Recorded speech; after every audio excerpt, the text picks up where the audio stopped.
How do you get your breakthrough? How many of you said, you know what, Bishop, I need a breakthrough concerning my finances, concerning my family. I need a breakthrough in my spiritual walk. I need a breakthrough. Well, this morning, four ways how to get your breakthrough. Good morning, everybody. It's time for Morning Manna. Manna, happy Friday. Happy Friday. We finally made it to the end of the work week. I hope you have a wonderful weekend plan. And part of that plan has to be church. Come on now. Friday is the 2 days of Sunday Eve. How about that? How about that? Friday is just 2 days from Sunday. Look at it that way instead of you going to sleep in the morning. So let me greet a couple of people and we're going to get into the word on this morning. Good morning, Erica. Are you ready for the weekend? Are you ready for the weekend? Good morning, Pamela. How are you? Ready for the weekend? Carolyn, how are you? Angela, how are you? Verena, how are you doing on this morning? Time for Morning Manna? And it's all about what is the whole piece about us getting a breakthrough on this morning. Good morning, Brother Nesbitt. How you doing, buddy? Ella, how are you on this morning? Kim, how are you? Francine, how are you? Look, if it's your first, second, or third time joining us on this morning, let us know who you are, where you are, so that we can shout you out, And then let me just tell you how we're going to roll. The way we roll is the text, the talk, the takeaway. Not always. I've been giving some acronyms this week. Been given some acronyms, but today it's the text, the talk, and the takeaway. 5 minutes or less. Get into the word. That's what I'm going to share with you. You got to put your comments in the chat area so everybody can get it, and then share the manna on this morning. Good morning, Melanie. How are you on this morning? Good morning, Lena. Girl, how are you on this morning?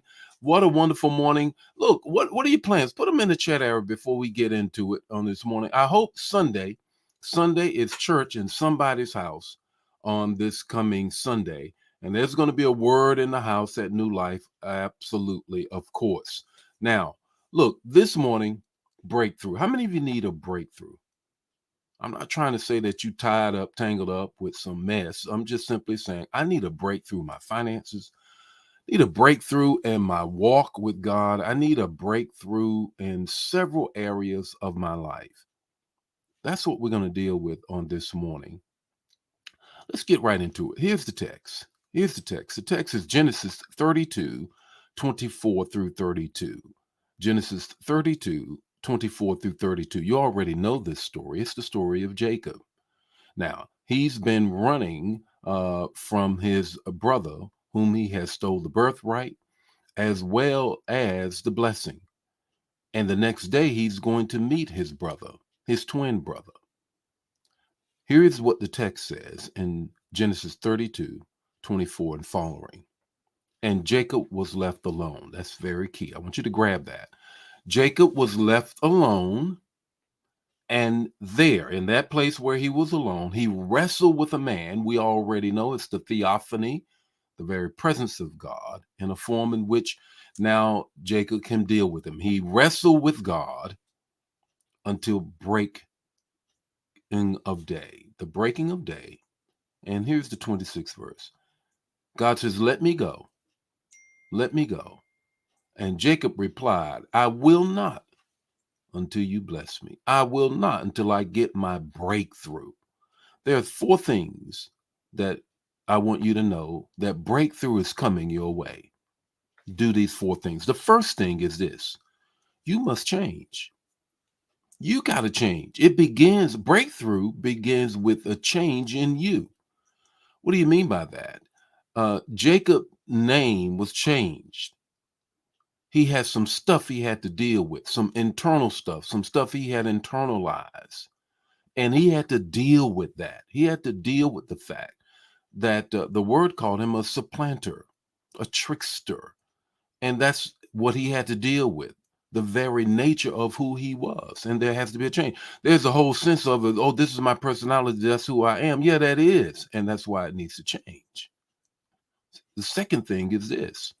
The second thing is you need to wait.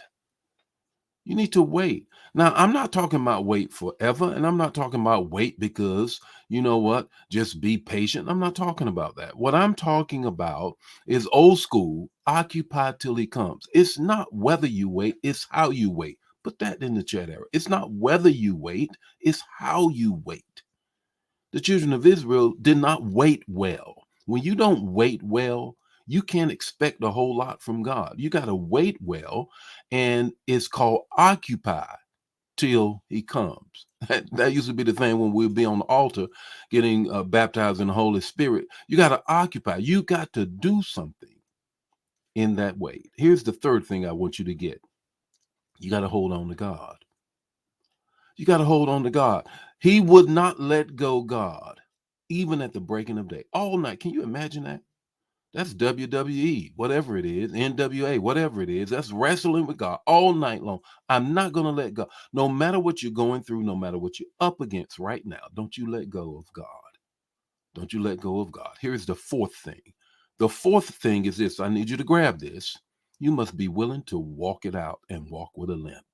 You must be willing to walk it out and walk with a limp. Why is that? Because what did God do? Asked him his name, said, "This is my name." Then God hit him in the socket of his hip, and therefore he would walk with a limp. You must be willing to walk in a manner that everybody sees your breakthrough, that you are a witness of the breakthrough.